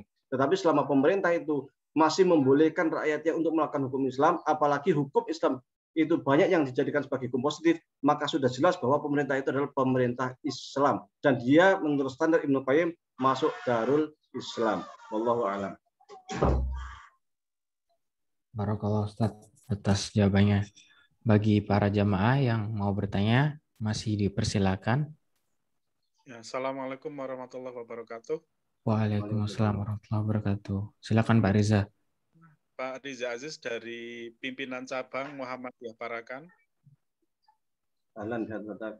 Ya, ini saya sangat berterima kasih dengan penjelasan tentang Salafi yang sekarang sudah mulai masuk ke kantong-kantong Muhammadiyah. Saya harapkan untuk kajian malam hari ini nanti ada redaksi yang di-share ke pimpinan cabang Muhammadiyah Parakan khususnya atau pimpinan cabang Muhammadiyah Temanggung agar kami nanti bisa untuk mengantisipasi hal-hal yang tidak diinginkan yang secara garis bisa keluar dari organisasi Muhammadiyah. Begitu saja Ustadz, terima kasih. Assalamualaikum warahmatullahi wabarakatuh. Waalaikumsalam warahmatullahi wabarakatuh. Sedikit menanggapi, saya pernah mengisi semacam ya tausiah kecil-kecilan lah. Waktu saya pulang tahun 2018 ya di masjid sebelum Parakan itu Ngaderjo. 2 kali saya di Ngaderjo itu, yang satu yang dekat SMP, yang kedua yang di sampingnya lagi, yang Pertigaan. Saya lupa nama masjidnya itu. Saya sampaikan begini, bahwasanya semua masjid Muhammadiyah itu harus punya buku-buku produk dari Majelis Tarjih dan Tasdid. Itu wajib. Harganya berapa sih? HPT harganya berapa? Membangun masjid bisa, masa buku beli HPT nggak bisa, beli buku fatwa tarjih nggak bisa, beli buku tuntunan sholat Muhammadiyah nggak bisa, kan bisa banget gitu kan. Jadi itu harus semua masjid Muhammadiyah harus punya produk-produk Majelis Tarjih. Di antaranya ya HPT, fatwa tarjih, kemudian fikih anti korupsi, fikih air, dan lain sebagainya. Yang pertama. Yang kedua, selain juga punya produk-produk tarjih, sering-sering diadakan kajian terkait dengan baik akidah maupun fikih yang sesuai dengan manhaj tarjih tadi. Jadi jangan kemudian, wong kita punya HPT, kenapa kita menggunakan usul salasah? Kan aneh gitu. HPT ada kok, tinggal HPT aja, kemudian kita kuatkan dengan pendapat-pendapat ulama lain. Itu dari sisi akidah. Maunya dari sisi ibadah, silakan Anda baca dalam HPT ibadah, nanti dikuatkan katakanlah dengan Mughni Muhtaj, punya memang Mughni Muhtaj mazhabnya Syafi'i. Cuman kan nanti sesungguhnya di dalam HPT itu pakai ibadah, itu dengan mazhab Syafi'i itu kan berbedanya nggak banyak. Nah, nanti Mughni Muhtaj itu untuk sebagai pengayaan, atau kitab takrib atau apa sebagai pengayaan. Nah, nanti ketika ada beda, ini kita bedanya di sini. Ini yang rajih menurut Muhammad itu ini. Kalau Syafi'i kan seperti ini, tapi yang rajih menurut Muhammad itu gini. Kalau mau perbandingan yang lebih komprehensif ya pakai Majmu' punya Imam Nawawi, karena Majmu' itu sering diterangkan pendapat berbagai macam mazhab. Karena ketika kita itu terbiasa berbeda, itu ketika menghadapi perbedaan pendapat itu santai gitu. Karena beda pendapat itu lumrah. Di kalangan mazhab Syafi'i sendiri juga kadang antara Imam Romali dan Imam Nawawi kadang beda juga gitu. Ini nggak ada masalah gitu. Perbedaan pendapat itu dalam fikih nggak ada masalah. Yang menjadi masalah ketika kita menganggap bahwa pendapat saya ini paling benar, ini menjadi masalah. Maka para ulama sering mengatakan siapa yang tidak mengetahui perbedaan pendapat di kalangan para ulama, maka sesungguhnya dia belum mencium ilmu fikih. Saya pernah mendapatkan share meme lah. Judulnya itu begini. Astagfirullahaladzim. Biasa kan judul bombastis itu. Astagfirullah. Baru tahu ternyata menikahi orang hamil itu haram. Nah, ini baru satu pendapat. Ini baru pendapat Hambali. Mazhab Syafi'i tidak seperti itu. Hukum yang ada di PA, Pengadilan Agama juga tidak seperti itu. Jangan kemudian kita itu hanya baru satu pendapat, kemudian kita share kemana-mana seakan-akan menegasikan pendapat lain. Contoh lain, oh ternyata tinta cumi-cumi haram, umpamanya. Oh, tinta cumi-cumi itu ada beberapa perbedaan pendapat di kalangan para ulama. Jangan kemudian pendapat itu kita pegang. Karena memang Salafi itu, secara umum mereka kan ke Saudi, dan Saudi itu kan Hambali. Sehingga yang dirojihkan secara fikih ya, bukan secara akidah. Kalau akidah kan Wahabi. Secara fikih itu sering ke pendapatnya Imam Ibnu Hambal atau Hambali. Karena Ibnu Taimiyah sendiri itu Hambali dan punya fikih, judulnya itu apa saya nggak lupa, syarah terkait fikih Hambali juga Ibnu Taimiyah. Nah, tadi itu adalah pendapat-pendapat Hambali. Jadi kemudian di Saudi sendiri, kalau di Lajnah Daimah Saudi, itu semua pendapat itu dimasukkan untuk kemudian dilakukan tarjih ulama-ulama mereka ya. Tetapi ketika itu sudah masuk Indonesia, oh ternyata begini. Oh tidak sesederhana itu. Di situ ada perbedaan pendapat, itu harus kita sampaikan di kalangan para jamaah, sehingga kita itu kalau kita biasa ngaji Bidayatul Mujtahid semuanya. Bidayatul Mujtahid itu punya imam Nurus, ya kan? Itu kan perbedaan pendapat, biasa itu. Atau Mughni Ibnu Qudamah Al-Hambali juga dia. Ibnu Qudamah itu Hambali tapi punya Mughni yang kitab fikih yang di sana itu berbagai macam pendapat para ulama itu muncul. Nah, kalau tadi kan Maliki bukan mustahid ya kan. Nah, itu kita biasa gitu. Biasa dialog. Itu HPT bisa kita kaji itu. Kemudian kita pendukungnya silahkan mau pakai Mughni Muhtaj yang Syafi'i, silahkan mau pakai Bidayatul Mujtahid, silahkan mau pakai, kalau mau yang kecil ya Bidayatul Mujtahid lebih kecil lah. Di itu perbandingan mazhab, atau pakai Al-Mughni punya Ibnu Qudamah. Itu juga perbandingan mazhab. Itu akan memberikan pengayaan kepada jamaah Muhammadiyah. Satu, dia tahu pendapat yang dirojihkan oleh majelis tarjih. Yang kedua, dia tahu pendapat yang lain beserta dalilnya. Oh, pendapatnya itu begini, dalilnya ini. Kalau kitab-kitab Syafi'i yang mutakhirin, kadang memang tidak disertai dalil, karena memang sifatnya itu mulakhos. Kayak Safinatun Najah itu tipis banget, memang tujuannya untuk orang awam, makanya nggak ada dalilnya kan.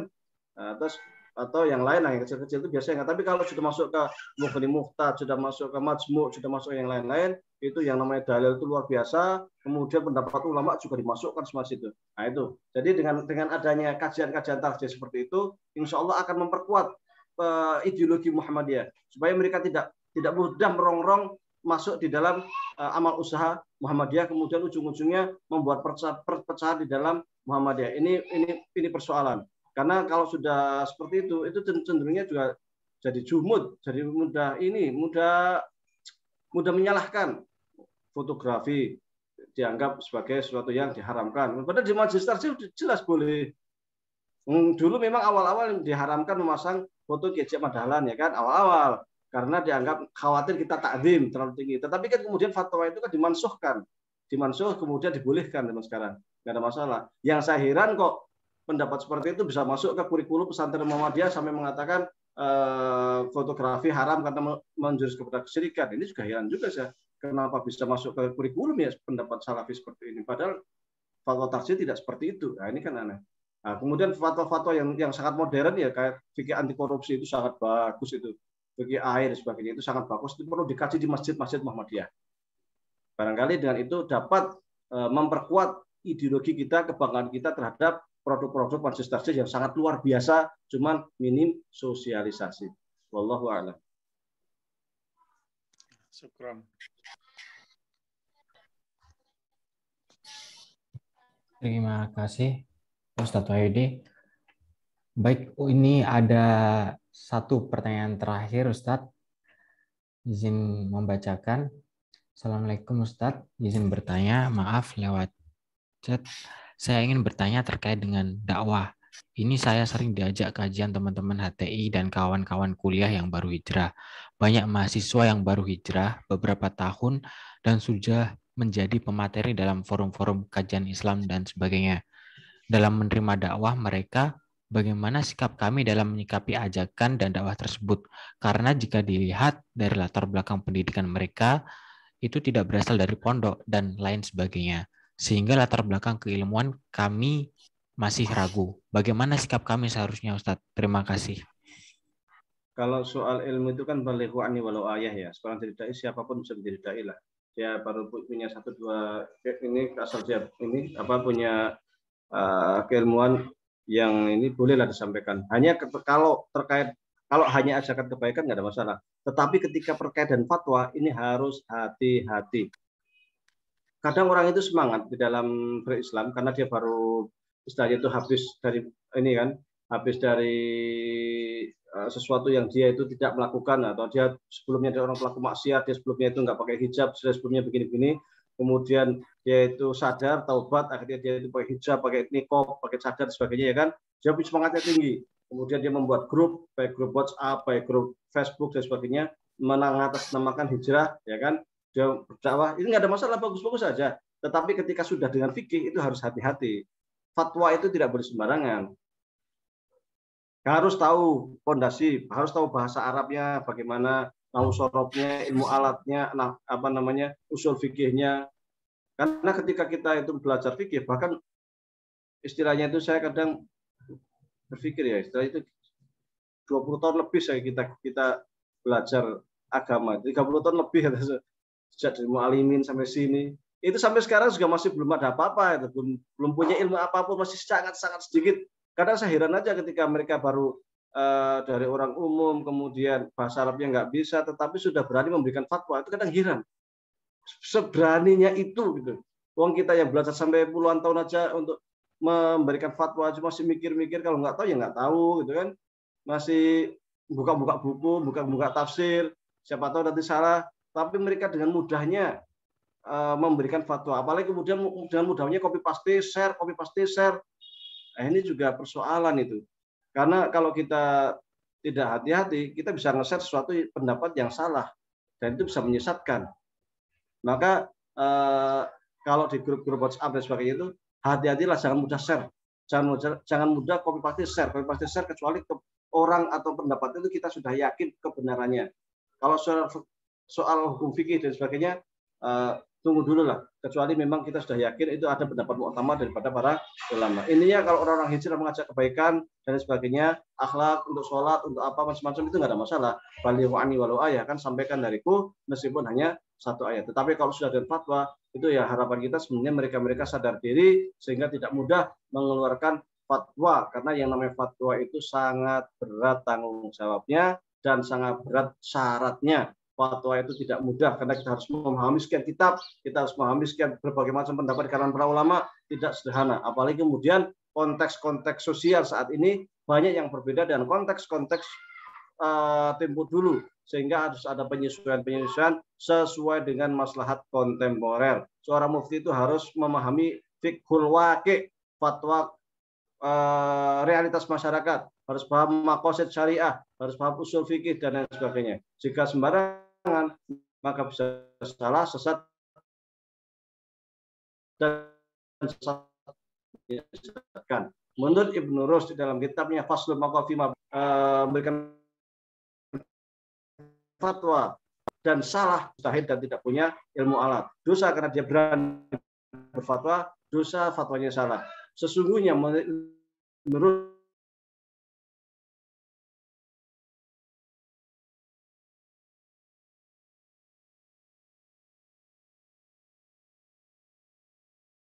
untuk berfatwa, ketika dia salah maka dia dapat satu pahala. Kenapa dapat satu pahala? Karena dia sudah mengeluarkan seluruh kemampuan yang ia miliki. Dengan kok masih salah, maka dia mendapatkan satu pahala atas jerih payah dia mengeluarkan fatwa tersebut. Ketika dia benar maka dapat dua pahala. Yang pertama. Yang kedua, menurut Ibnu Rusd, jika seseorang itu sembarangan berfatwa itu bisa kafir.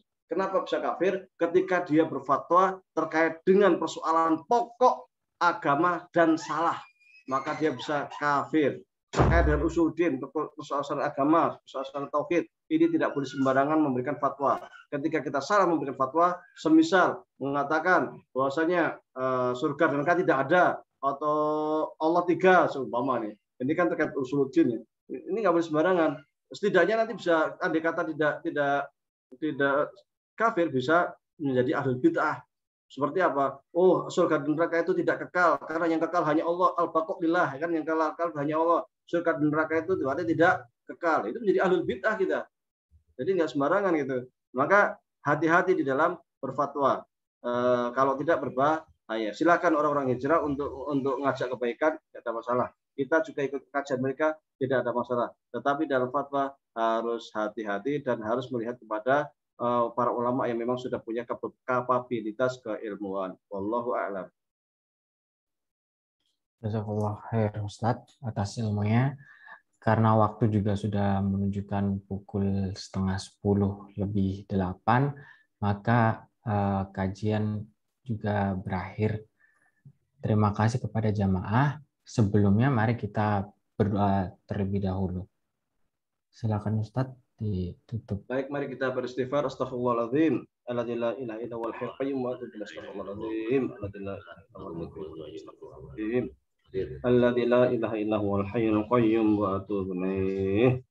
Allahumma shalli ala sayyidina Muhammadin fil awwalin.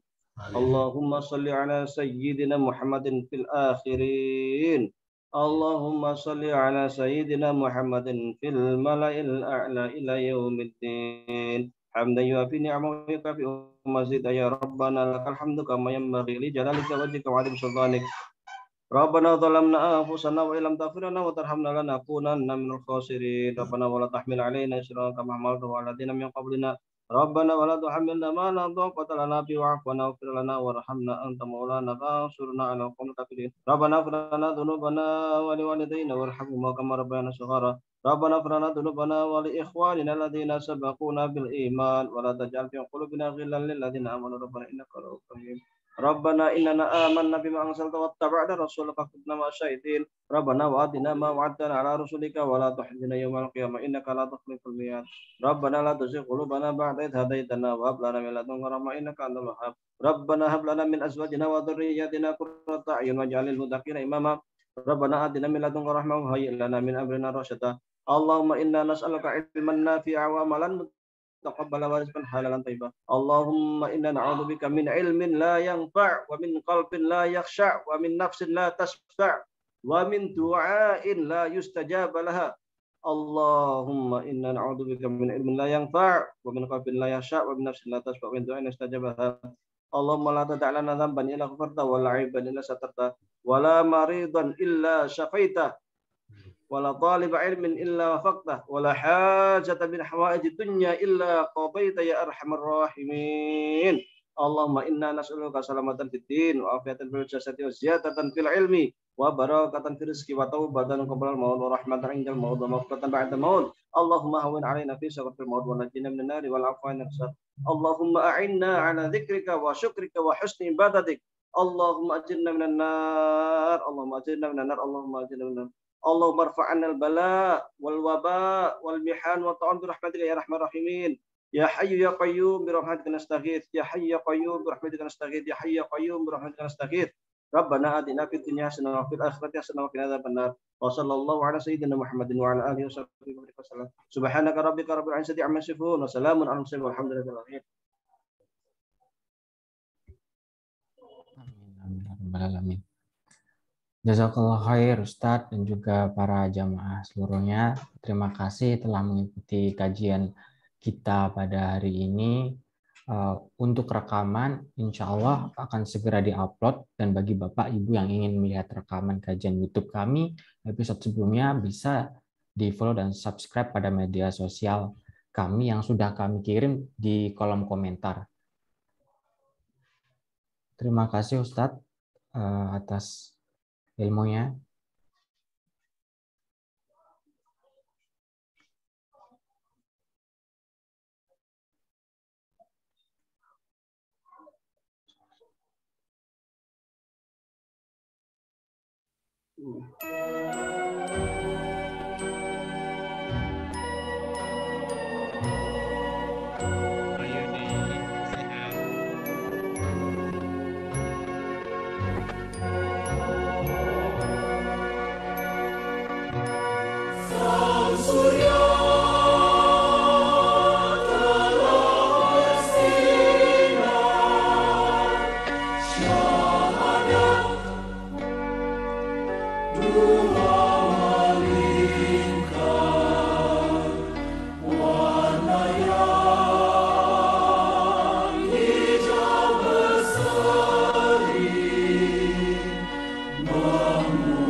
Di ufuk